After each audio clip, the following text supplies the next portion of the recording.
Perkenalkan, nama saya Hermona Susantri Brutumangger. Perkenalkan, nama saya Rojita Bermunte. Perkenalkan, nama saya Jolita Naperina Buru Sembire. Halo, perkenalkan nama saya Agita Aliantarigan. Baik, di sini kami akan menjelaskan mengenai manusia dan lingkungan. Manusia dan lingkungan adalah dua konsep yang saling berkaitan dan bagian penting dari berlangsungnya kehidupan di bumi. Berikut penjelasan dari masing-masing pengertian manusia dan lingkungan. Yang pertama itu manusia. Manusia adalah makhluk hidup yang memiliki akal, pikiran, dan perasaan yang menjadikan berbeda dari makhluk lain. Manusia tidak hanya bertindak sebagai individu, tetapi juga sebagai makhluk sosial yang hidup berdampingan dalam masyarakat. Manusia berperan sebagai pelaku utama dalam berbagai kehidupan di bumi, seperti pembangunan, eksplorasi sumber daya, dan interaksi dengan lingkungan. Yang kedua itu ada lingkungan. Lingkungan adalah segala sesuatu di sekitar manusia yang mencakup elemen biotik, makhluk hidup seperti tumbuhan, hewan, dan mikroorganisme, dan antibiotik, benda mati seperti udara, air, tanah, suhu, dan cahaya. Lingkungan juga bisa dapat bersifat alami, misalnya hutan, sungai, dan laut, maupun dapat bersifat buatan seperti bangunan, jalan, dan taman. Pentingnya hubungan harmonis antara manusia dan lingkungan sangat penting untuk satu, keberlanjutan ekosistem, dua, mencegah kerusakan lingkungan, dan meningkatkan kesejahteraan. Cara menjaga hubungan yang baik dengan lingkungan yaitu mengurangi penggunaan plastik sekali pakai dan melestarikan hutan dan sumber daya alam. Dan juga mengelola limbah dengan baik seperti mendaur ulang sampah dan meningkatkan kesadaran masyarakat akan pentingnya lingkungan melalui pendidikan. Sekian yang bisa saya jelaskan, lebih kurangnya ditambahi oleh rekan saya. Terima kasih. Baik, di sini kami akan membahas tentang dampak aktivitas manusia terhadap lingkungan dan permasalahan lingkungan. Yaitu dampak aktivitas manusia terhadap lingkungan terbagi dua, yaitu negatif dan positif. Berdampak negatif, satu, pemanasan global, pembakaran bahan bakar fosil seperti minyak dan batu bara, serta pengundulan hutan, menyebabkan peningkatan karbon dioksida dan penipisan oksigen di atmosfer. Kedua, pencemaran. Limbah pabrik yang dibuang sembarangan dapat mencemari udara dan air. Limbah cair dari rumah tangga juga dapat mencemari air sungai. Ketiga, kebakaran hutan.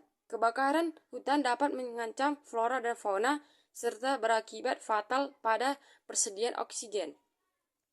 Ketiga, tanah longsor. Penebangan liar tanpa reboisasi yang tepat dapat menyebabkan erosi dan tanah longsor. Kelima, punahnya satwa liar. Perubahan liar dan rusaknya habitat dapat menyebabkan satwa liar punah.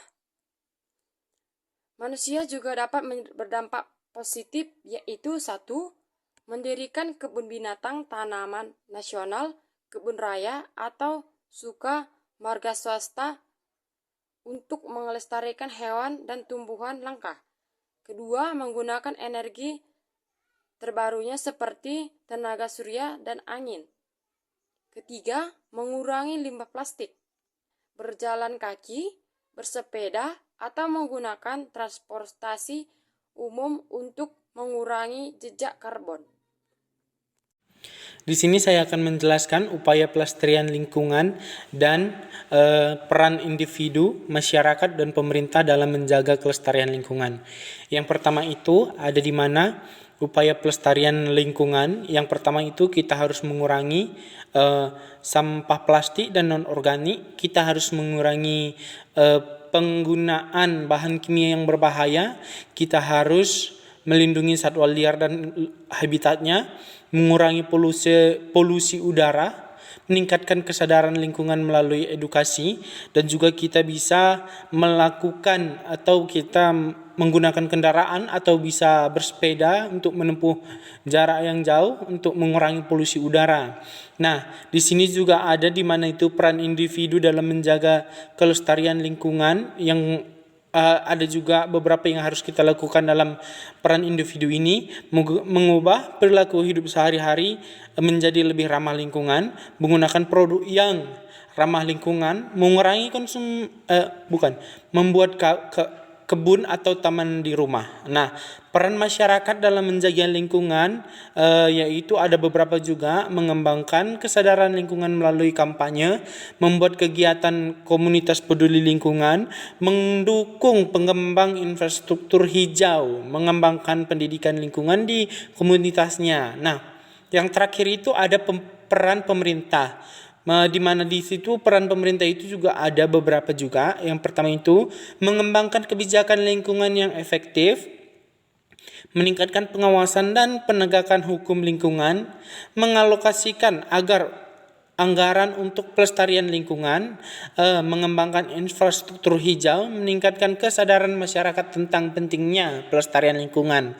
Nah, sampai di sini saya menjelaskan upaya pelestarian dan peran individu dan masyarakat dan pemerintah. Sekian dan terima kasih.